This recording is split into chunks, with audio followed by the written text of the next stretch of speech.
Saudaraku, tim gabungan Satreskrim dan Satintelkam Polres Aceh Tenggara menangkap seorang pelaku perdagangan satwa harimau Sumatera di Desa Sukajaya, Kecamatan Lawe, Sigala-Gala, Kabupaten Aceh Tenggara pada Senin 4 September 2023 sekitar pukul 24 waktu Indonesia Barat.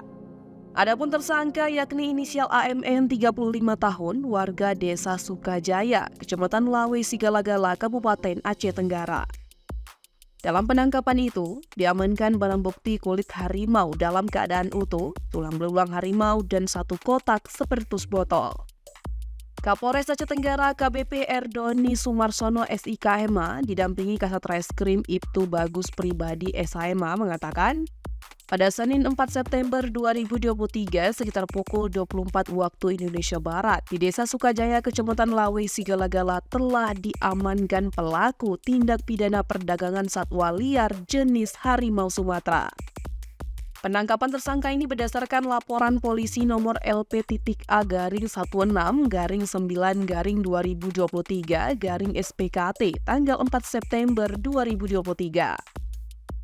Menurut Kasat Reskrim Ibtu Bagus Pribadi, pada Minggu 3 September 2023 sekitar pukul 21 waktu Indonesia Barat di Desa Kota Kutacane, personil Satreskrim dan Satintelkam Polres Aceh Tenggara mendapat informasi bahwa ada masyarakat yang hendak menjual kulit harimau di Desa Sukajaya, Kecamatan Lawe, Sigala-Gala, Kabupaten Aceh Tenggara.